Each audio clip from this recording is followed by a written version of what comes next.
deux questions qui nous ont motivés dans cette table ronde. C'est à la fois votre engagement personnel, puis aussi comment est-ce qu'on assure l'engagement d'une équipe municipale. Parce qu'à la RIC, on est beaucoup sur ces questions d'équipe. Il n'y a pas la question du maire, il y a bien la question de l'équipe municipale. Le président du département le disait ce matin, c'est pas parfois que le maire qui s'en va, mais c'est aussi des adjoints qui s'en vont, c'est toute une équipe qui s'en va ensemble. Donc faire équipe, c'est très très important.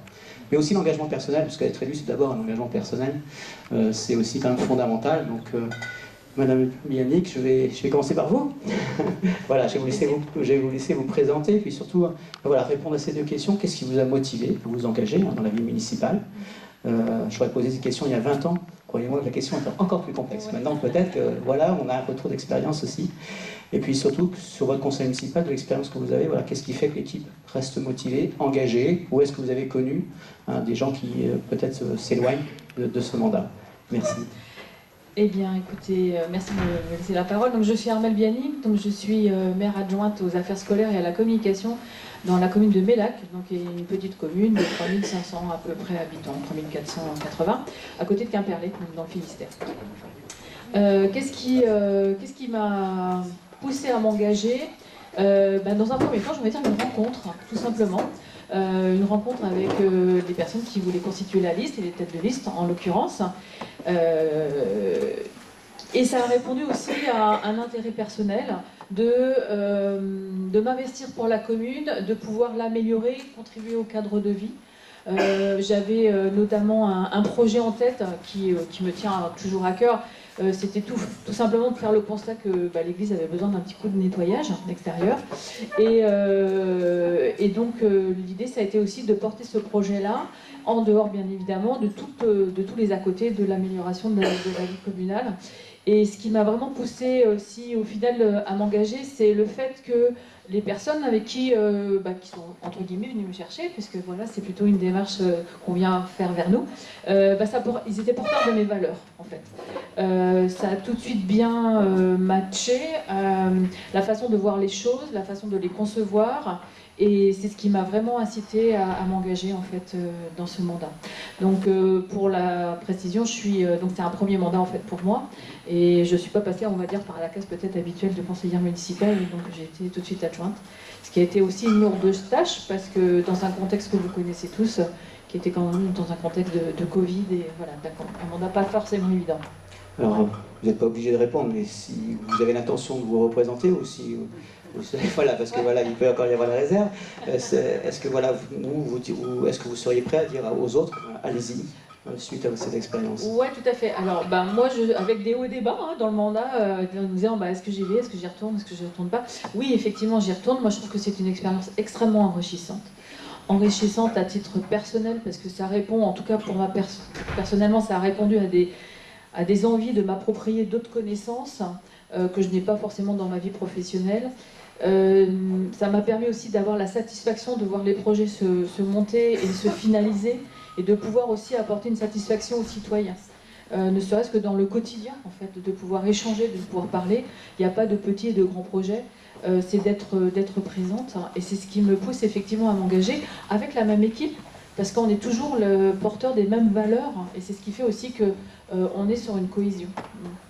D'accord, vous avez parlé de haut et de bas, s'il y avait des bas, s'il y avait des choses qu'on pourrait améliorer sur la fonction d'élu. Alors, pour mon expérience, et c'est vraiment propre à ce mandat-ci et dans notre commune, c'est-à-dire que moi j'ai particulièrement mal vécu les débats qu'il pouvait y avoir au conseil municipal, qui ont été extrêmement violents dans les propos, dans les postures, à la limite des insultes. Et ça, pour moi, ça n'a pas été... Enfin, c'est en dehors de mes valeurs. Moi, j'estime qu'on doit se respecter. On a le droit de ne pas être d'accord, on a le droit d'être dans l'opposition. Mais à partir du moment où on attaque sur la personne, je trouve pas ça très correct. Et c'est pas une bonne image que l'on peut donner de la politique, et qui peut faire peur aussi, du coup. Très bien, merci. Et au niveau collectif, le conseil municipal, vous dites faire équipe, c'était important. Vous seriez prêt à repartir avec la même équipe ou une partie? Oui. Qu'est-ce qui a fait force? Qu'est-ce qui a permis cet engagement sur les 6 ans? Tout simplement la cohésion, en fait, la cohésion d'équipe. Nous, on s'est beaucoup appuyé sur la communication, en fait, et je pense que c'est dépasser le fait d'être maire avec sa propre équipe dans le cadre du bureau municipal. Je pense qu'il faut partager. Les gens, les conseillers municipaux ont tendance à être un petit peu éloignés des affaires, on va dire ça, dans le quotidien.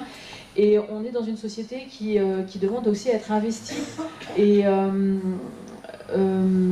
les conseillers municipaux, en tout cas pour notre part, sont toujours dans la boucle, on les informe tout le temps. Alors c'est l'avantage aussi, on peut critiquer les nouvelles technologies des messageries instantanées, mais en tout cas, là pour le coup, ça marche très très bien. Donc en fait, on échange énormément, on leur tient compte des avancées des projets, voilà. C'est un lieu d'échange, et du coup, en dehors bien évidemment de nos rencontres, de préparation ou autres, et je pense aussi que ce qui est important, certes, c'est une fonction officielle, mais il ne faut pas oublier aussi les temps de convivialité.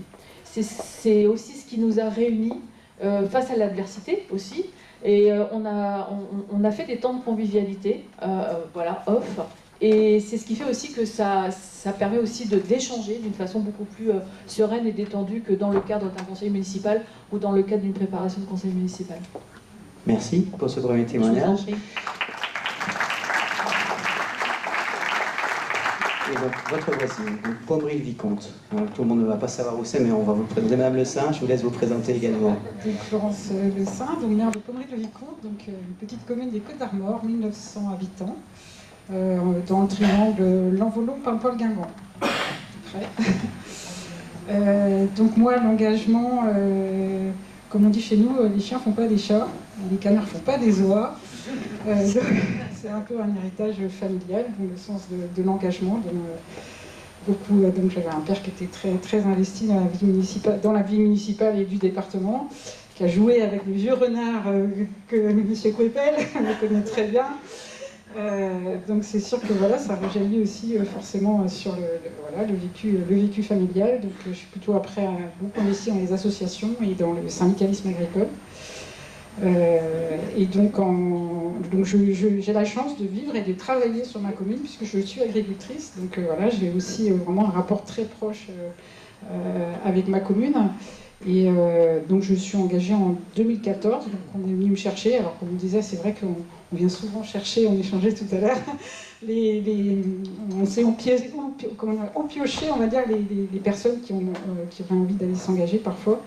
Et donc en 2014, j'ai été adjointe à l'assainissement sur ma commune, parce que en gros, un agriculteur sait ce que c'est qu'une unité d'azote, donc c'est pratique pour l'assainissement, voilà. C'est souvent résumé à ça. Et donc je suis devenue maire en 2020. Et en 2017, avec la fusion des communautés de communes, en fait, comme ils trouvaient sûrement que je faisais du bon boulot à l'assainissement sur ma commune, je suis devenue vice-présidente à l'eau et l'assainissement sur ma communauté de communes. Comment est-ce que vous pouvez faire ces doubles fonctions? Parce qu'effectivement, on parle d'élu municipal, mais vous êtes pour la plupart aussi des élus communautaires, sinon il y a des mandats soit de conseiller, soit de vice-présidente, avec ce métier d'agricultrice, parce qu'on sait qu'effectivement, il y a beaucoup d'années, il y a beaucoup d'agriculteurs dans les conseils municipaux, et puis alors, la population agricole a changé, elle a diminué même très largement, et aujourd'hui, on a du mal même à trouver des agriculteurs et des agricultrices à s'engager. Donc comment vous pouvez concilier ce métier avec vos engagements? Alors c'est vrai que les élus remercient souvent leurs conjoints. Moi je remercie mon associé, qui est mon frère, donc je suis en GAEC.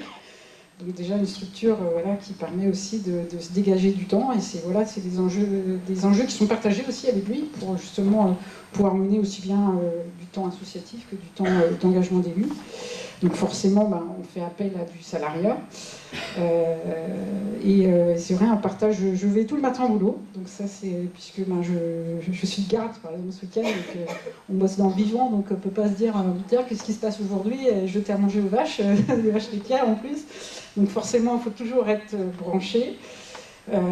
Et puis après, on s'organise, c'est une question d'organisation. C'est aussi un peu parfois, on en reviendra un peu le point faible en tant qu'élu, c'est d'avoir géré son temps perso, pro et ses mandats d'élu. Et c'est beaucoup de l'organisation pour le faire. Mais il y a des possibilités, mais c'est vrai que c'est quand même un engagement fort, parce que même si je ne sais pas si on en parlait, des indemnités. Mais c'est vrai que moi, le salaire que j'ai, qui est à la charge sur l'exploitation, on n'est pas du tout dans la même mesure. Voilà, donc effectivement, dans les freins, ça c'est un élément important pour vous, pour voilà, permettre de continuer un engagement serein dans cet aspect financier? Oui, c'est un engagement personnel, et c'est vrai qu'on a une aide, hein, je ne veux pas dire le contraire, mais c'est vrai qu'au regard du temps passé, oui, on ne peut pas dire que ce soit un enrichissement personnel. En tout cas, pour les élus locaux, là-dessus, il n'y a pas de souci, hein, je pense que tout le monde sera d'accord avec nous. Et sur les points positifs, alors vous n'êtes pas obligé de répondre non plus si vous allez repartir dans un mandat, parce que peut-être pas encore annoncé à votre commune, mais si c'était vous ou d'autres, est-ce que vous les inciteriez à vraiment s'engager dans la vie municipale? Qu'est-ce qui ferait que leur dire si, allez-y? Quels seraient les arguments? Chez moi, enfin, c'est l'héritage comment dire, de l'éducation familiale, en tout cas, c'est agir plutôt que subir. Donc ce serait une bonne réponse, je crois, au petit slogan de l'ARIC. Si on veut changer les choses, il faut se retrousser les manches, que ce soit même des petites choses du quotidien. Et c'est sûr que voilà, c'est vraiment, si on veut avoir un peu de marge d'action, parce qu'on en a un peu, même si bon, c'est vrai que c'est très, très descendant, hein, et qu'on subit souvent, voilà, on parlait de la déshérence des services publics, des choses comme ça, il faut s'adapter. Mais on a encore la chance dans nos communes d'avoir des espaces pour justement s'adapter, trouver des solutions pour améliorer le quotidien des gens. Donc voilà, je pense que si on veut vraiment voilà, changer un peu les choses, voilà, il faut s'engager. Et puis le sens du collectif, parce que c'est vrai que je pense que c'est ce qui nous réunit tous aujourd'hui, c'est qu'on n'y arrivera pas tout seul. Et il faut savoir voilà, s'entourer, compter sur d'autres personnes, faire confiance aux gens. C'est un peu voilà, on arrive en période vraiment préélectorale, c'est se faire son équipe. Donc nous, on n'a pas encore décidé qui va la mener, cette équipe, mais on est en train de la construire. Et avant de dire qui c'est qui va y aller, c'est qui il y a derrière, ou qui va pousser, est prêt à s'investir. C'est tout un collectif à construire avant de dire qui c'est qui va mener en fait, la liste. Voilà, donc il y a effectivement la tête de liste, puis il y a l'équipe, comme vous l'avez dit. Qu'est-ce qui a fait que votre conseil municipal a continué, ou a peut-être connu des difficultés, je ne sais pas, sur l'engagement pendant la durée du mandat? Quels sont les leviers, là aussi, qu'il faut absolument avoir pour maintenir un engagement collectif au sein de la municipalité? Et au niveau communautaire, c'est intéressant aussi. La confiance, ça c'est sûr. Trouver aussi, bien connaître, je pense, son collectif, c'est important, parce que tout le monde a quelque chose à apporter, tout le monde n'est pas prêt à s'y investir de la même façon. Déjà, que ceux qui travaillent et ceux qui sont à la retraite, voilà, on a besoin de même temps à consacrer, on n'a pas tous les mêmes appétences, les mêmes caractères. Et je pense qu'il faut... je me dis souvent que le maire, c'est un peu le chef d'orchestre, donc il a quelques premiers violons, ça c'est sûr, des seconds, il y en a qui sont un peu plus discrets, mais chacun on peut utiliser, c'est pas le bon mot, hein, parce qu'il y a des gens qui s'investissent comme ça, on a dit, moi, allez, je fais ta fin de liste, et tu as du mal à compléter, je vais aller dans le fond, là, on va pas me demander trop mon avis, je dis oui. Et en fait, ces gens-là aussi, ils ont dans un rôle dans l'observation aussi. Donc en fait, ils peuvent aussi, avec leur rôle d'observateur, faire avancer certaines opinions, orienter certains projets, et trouver chacun à sa place, et du coup, de se dire que je joue un rôle. Et du coup, dans le collectif, je dis, moi je repars. Parce qu'en fait, je trouvais ça pas mal.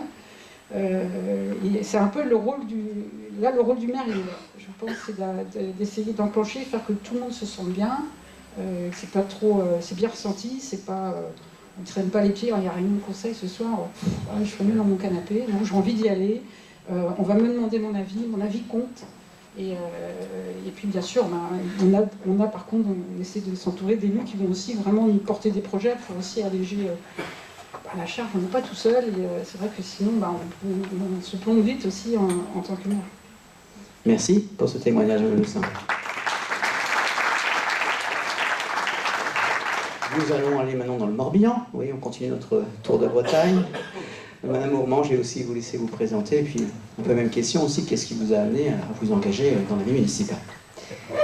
Alors voilà, moi je suis Sylvie Ourmand, donc je suis maire de Baignon, une commune de 1998 habitants, précisément. Alors l'engagement, un petit peu comme ma collègue, je crois que j'ai ça un petit peu dans le sang. Moi, j'ai toujours connu mon père conseiller, puis adjoint, puis maire. Donc il doit y avoir des gènes. Je suis élue municipale depuis 2010 à la faveur d'une dissolution. Il fut un temps à Baignon où on votait tous les 2 ans. Donc voilà, je suis arrivée dans la vie locale parce que j'avais envie de savoir et de m'engager, tout simplement.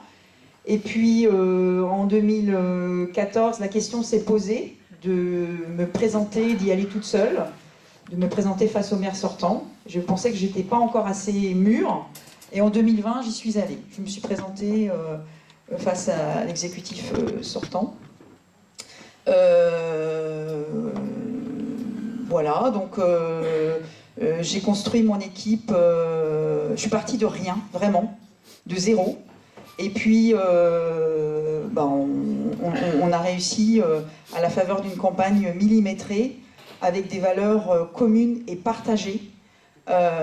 Chacun de mes coéquipiers, j'emploie jamais le mot liste, c'est une équipe. Chacun de mes coéquipiers était signataire d'une charte de valeurs. Voilà. De façon à construire les bases. Et une fois qu'on a les bases, on peut construire le projet ensemble. Mais ça, c'est très important. Et je devance votre question. Oui, je me représente. Merci. Voilà. Et pareil, l'équipe est bâtie. On est tous signataires de la charte. Et maintenant, on va construire ensemble. Voilà. D'accord, donc il y a eu de la stabilité avant que vous soyez élu, depuis 6 ans c'est resté stable. Donc qu'est-ce qui a fait vraiment la force pendant ce mandat qui a permis à votre équipe de... Du jour au lendemain, on a senti, c'est vrai qu'il y avait c'était très très compliqué, la situation à Baignon était très compliquée, et à partir du moment, enfin j'y suis pour pas grand-chose, hein, mais peut-être un peu quand même, je ne sais pas, mais en tout cas les choses se sont apaisées, ça s'est ressenti, c'est ce qu'on disait tout à l'heure, on en parlait. Peut-être que aussi une femme peut apaiser un petit peu les choses, prendre la hauteur. Ça change, je pense, ça change la donne. D'accord.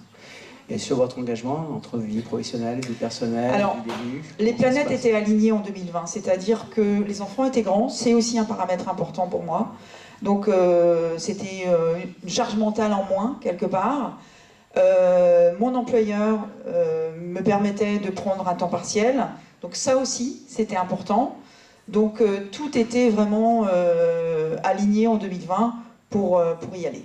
D'accord. Vous avez aussi un mandat communautaire peut-être en tant que... Oui, je suis vice-présidente à Luce, à Brocéliande Communauté, chargée des services aux familles. Est-ce qu'il y a une différence entre l'engagement justement intercommunal et communal? Est-ce que vous sentez est-ce que c'est plus facile, plus difficile de faire équipe au niveau intercommunal? C'est une bonne question. Je ne l'avais pas préparée, je ne l'avais pas donnée celle-là. Non, je ne l'avais pas. Je vous remercie de la poser. Alors, c'est... Le président n'est pas là. Non, le président n'est pas là. C'est pas simple. Non. C'est pas simple. Il faut, il faut avoir une vision commune, et c'est pas toujours le cas. Il ne faut pas chercher à tirer la couverture à soi. C'est une communauté de communes. Et donc, on travaille ensemble pour un territoire. Et ça, c'est le plus compliqué, même pour les collègues maires. C'est très difficile de se sentir... en fait, on est membre, là, pour le coup, d'un collectif. Et c'est très compliqué. Voilà, je pose cette question parce que parfois, aussi, dans la démotivation des élus municipaux, il peut y avoir cette place de l'intercommunalité. Alors, c'est un vrai sujet parce que les élus communaux se sentent loin, se sentent éloignés de la communauté de communes, et c'est vrai que ça va être un travail pour la prochaine mandature, c'est évident, de les rapprocher de la communauté de communes encore davantage, parce qu'ils se sentent éloignés. Alors, si les élus communaux, les conseils municipaux se sentent loin, que dire des administrés? C'est encore, voilà, ça les dépasse complètement. Et où est l'intérêt pour eux, etc., etc.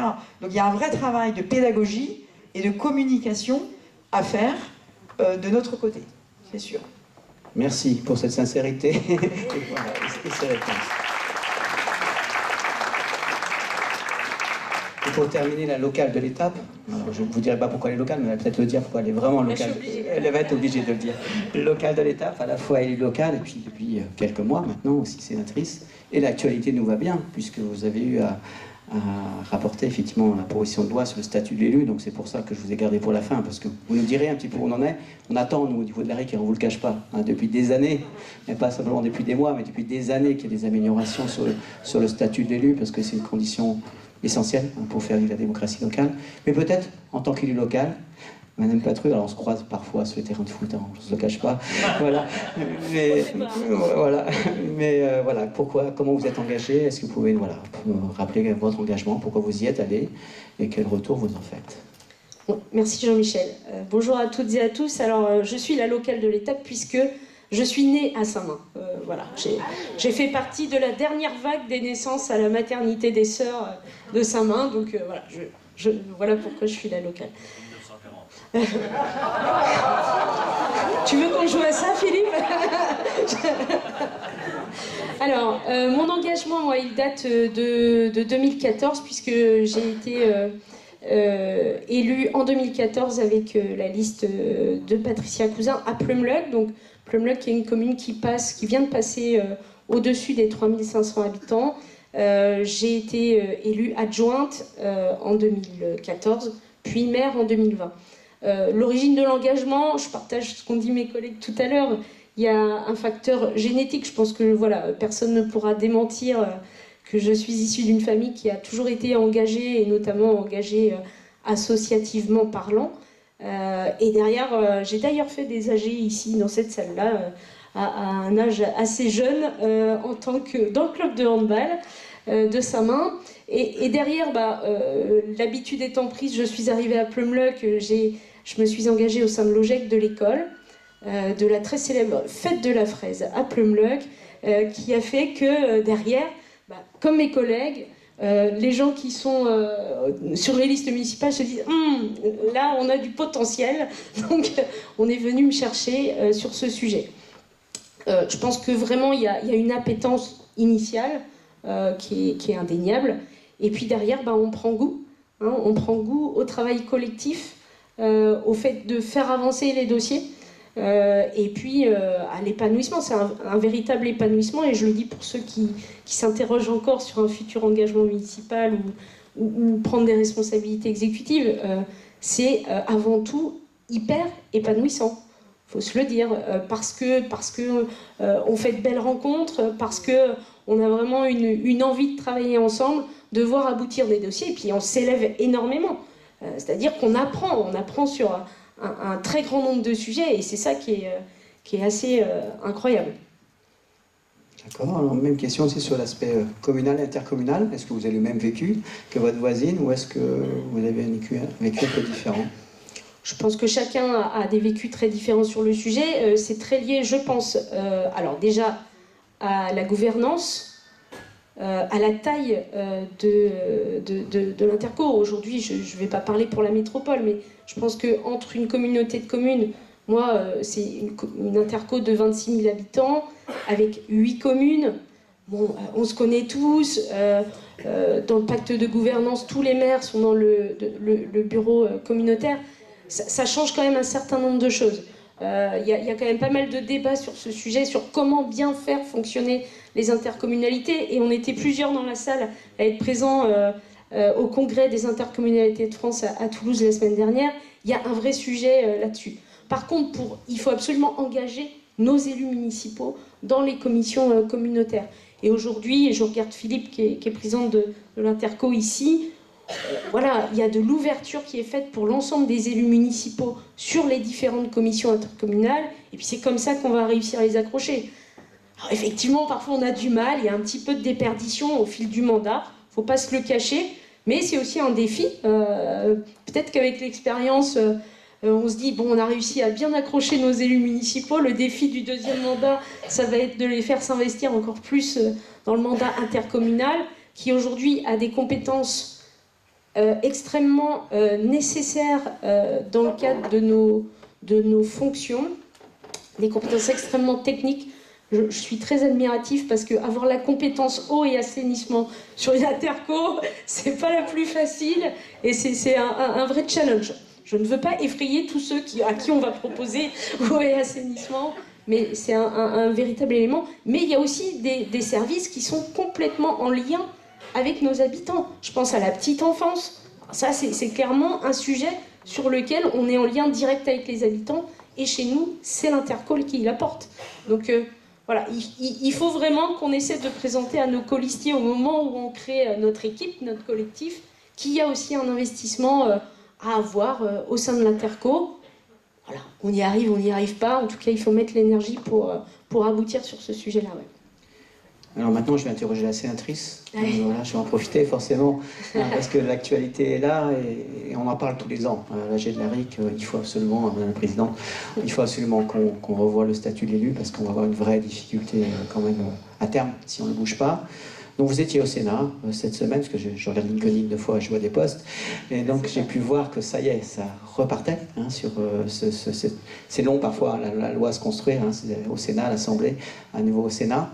Donc où en sommes-nous? Est-ce que nous pouvons avoir de bons espoirs sur cette loi? Je ne sais même pas si je dois répondre au final, parce que alors, la loi, elle met parfois du temps à se construire, elle se construit quand même un peu plus facilement quand on ne change pas de gouvernement toutes les 3 semaines. Hein. Ça, c'est quand même un des paramètres principaux. Alors, elle a été votée à l'unanimité en première lecture au Sénat, voilà, il y a un peu plus d'1 an maintenant. Elle est passée à l'Assemblée juste avant l'été, en première lecture aussi. Ça veut dire que dans le processus, il faut qu'elle revienne en 2e lecture au Sénat, ce que nous allons faire dès mardi, puisqu'on sera en séance sur le sujet au Sénat. Il faut ensuite qu'elle trouve un petit créneau au sein de l'Assemblée nationale pour repasser en 2e lecture à l'Assemblée. L'idéal serait que l'Assemblée nationale adopte le texte conformément à ce que nous, on va adopter au Sénat, et ça mettrait fin au processus législatif et il ne resterait plus que les décrets d'application à mettre en œuvre. Pas de pari.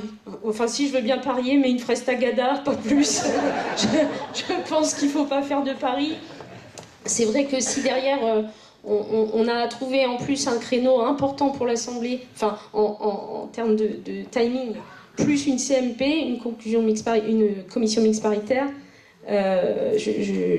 ça m'inquiète un petit peu.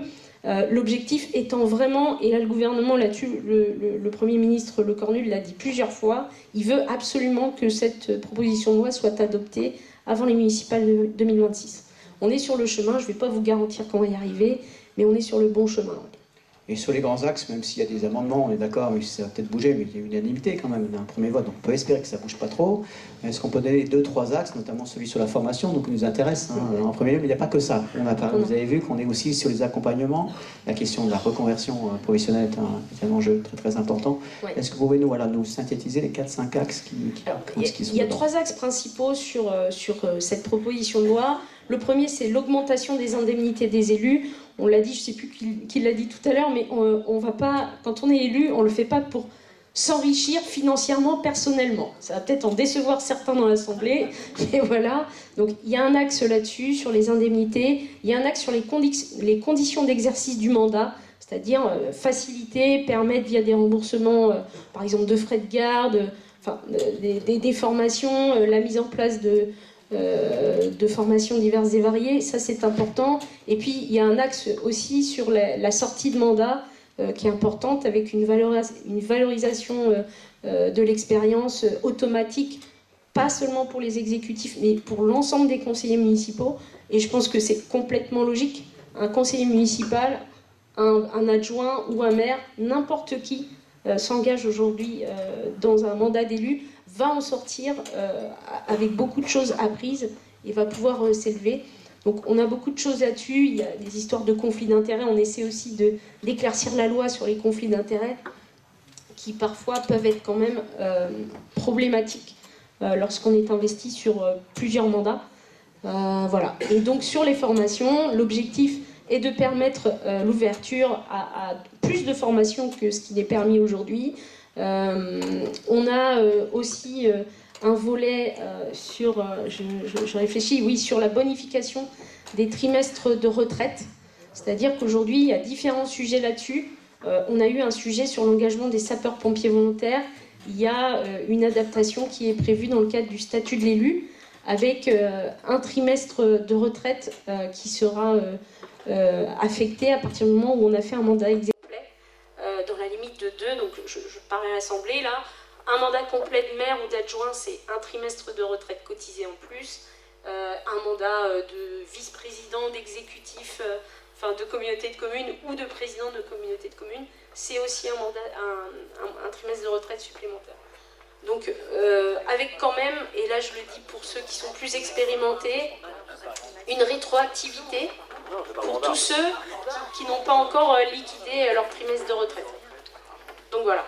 Reconnaissance. Donc une reconnaissance aussi de l'engagement passé, c'est-à-dire pour ceux qui finissent un mandat complet, si les décrets sont signés, on est là-dessus. Vous aurez forcément un trimestre de plus, voire un deuxième. Je vois qu'il y a peut-être des questions, c'est peut-être pas très clair ce que je raconte. Voilà. En tout cas, merci pour ce premier témoignage. Merci. Et je vais ouvrir la salle. Merci.